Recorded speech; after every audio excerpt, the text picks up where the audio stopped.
بسم الله الرحمن الرحيم. الأسلوب الثالث والثلاثون أسلوب التعبير عن شدة الهم والغم. شدت ہم اور شدت غم یعنی غم اور پریشانی، سخت پریشانی ہو، سخت غم میں آدمی مبتلا ہو تو اس سے کس طرح سے آدمی تعبیر کر سکتا ہے عربی میں. مثلا صدم صدمت لما سمعت الخبر المفجع. صدمت اس کو بڑا صدمہ لگا، لما سمعت جب اس نے سن لیا، الخبر المفجع پریشان کرنے والے خبر کو. صدمت یعنی مجہول کا صیغہ ہے واحد مؤنث غائب کا. صدمت کہ وہ ایک عورت، اس کو بڑا صدمہ لگا، لما سمعت جب اس نے سنا، اس عورت نے، الخبر المفجع پریشان کرنے والا خبر. كدت لا أتمالك، ليس كدت، هذا مكتوب كدت لا أتمالك نفسي لما بلغني الخبر. كدت قریب تھا میں، لا أتمالك کہ میں اپنے آپ کو، لا أتمالك نفسی کہ اپنے آپ پر میں کنٹرول نہ کر لوں، لما بلغني الخبر جب مجھے خبر پہنچی.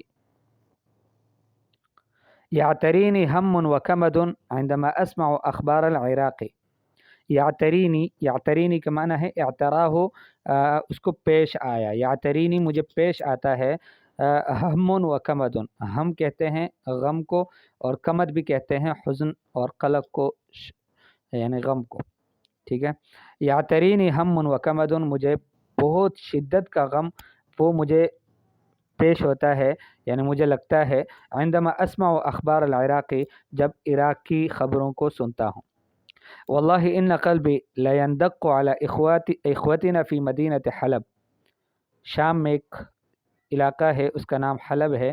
فرمایا کہ میرا دل، واللہ ان قلبی بے شک میرا دل، لیندق علی اخوتنا وہ ٹوٹتا ہے. اندق کا شیء معنی کسی چیز کا کھٹ جانا، اس کو کھوٹنا. علی اخوتنا اپنے بھائیوں کے اوپر، فی مدینۃ حلب جو حلب کے شہر میں ہیں، وہاں پر جو ان کے اوپر مظالم ہو رہے ہیں، اس کی وجہ سے میرا دل بالکل ٹوٹتا ہے، کٹتا ہے. اکاد اموت ہما وغما لما يحدث لاخواننا فی الشام. میں قریب ہوں کہ میں مر جاؤں ہم اور غم کی وجہ سے. ہمیں جو اساتذہ نے ہم اور غم میں فرق بتایا تھا، وہ یہ بتایا تھا کہ ہم ہوتا ہے بغیر سبب کے، آدمی ویسے ہی پریشان ہوتا ہے، اور غم جو ہوتا ہے وہ کسی سبب کی وجہ سے پریشانی کو غم کہا جاتا ہے. تو بہرحال ہم اور غم دونوں کی وجہ سے قریب تھا کہ میں مر جاؤں، لما يحدث لاخواننا فی الشام، اس وجہ سے کہ جو ہمارے بھائیوں کے ساتھ پیش آتا ہے یا ان کو پیش ہوتا ہے شام میں. واللہ انی لاتقطع اسفا علی ما یجری فی مدینۃ الموصل. موصل یہ بھی وہاں کا علاقہ ہے. فرمایا کہ میں لاتقطع اسفا افسوس کی وجہ سے، پریشانی اور غم کی وجہ سے بالکل ٹوٹتا ہوں، علی ما یجری فی مدینۃ الموصل جو کچھ چل رہا ہے مدینۃ الموصل میں، موصل کے شہر میں.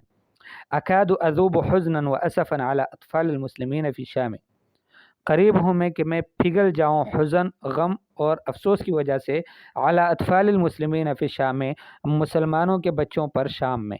شام میں مسلمانوں کے بچوں کے ساتھ جو مظالم ہو رہے ہیں اس کی وجہ سے میں قریب ہے کہ میں پگھل جاؤں اپنے غم اور افسوس کی وجہ سے. ان صدورنا لتغلی علی ما یفعلہ اعداء الامت بالمسلمین. یقیناً ہمارے سینے جو ہے وہ جوش کرتے ہیں، اعلیٰ ما یفعلہ اس بات پر کہ جو کرتے ہیں اعداء الامت، امت کی جو دشمن ہے وہ، بالمسلمین مسلمانوں کے ساتھ. اکاد اتقطع کمدا وغمدا علی اولئک الضحایا فی الانفجار. قریب تھا میں کہ میں ٹوٹ جاؤں غم کی وجہ سے اور سخت پریشانی کی وجہ سے، علی اولئک الضحایا ان مرنے والوں پر، فی الانفجار کہ جو مر گئے ہیں دھماکے میں. انفجار کہتے ہیں دھماکے کا، کسی بم کا پھٹ جانا. انفجر یعنی انفجرت القنبلہ، بم پھٹ گیا. تو کسی دھماکے میں. الضحایا کہتے ہیں ضحیہ کہ جو بغیر کسی جرم کے قتل کیے جاتے ہیں، بے گناہ لوگ، اس کو کہتے ہیں ضحیہ. تو ان بے گناہ لوگوں کے اوپر کہ جو انفجار میں مر گئے تھے. بہرحال آپ نے ان تعبیرات کو اچھی طرح سے یاد کر لینا ہے. صدمت لما سمعت الخبر المفجع، كدت لا أتمالك نفسي لما بلغني الخبر، يعتريني هم وكمد عندما أسمع أخبار العراق، والله إن قلبي لا يندق على إخوتنا في مدينة حلب.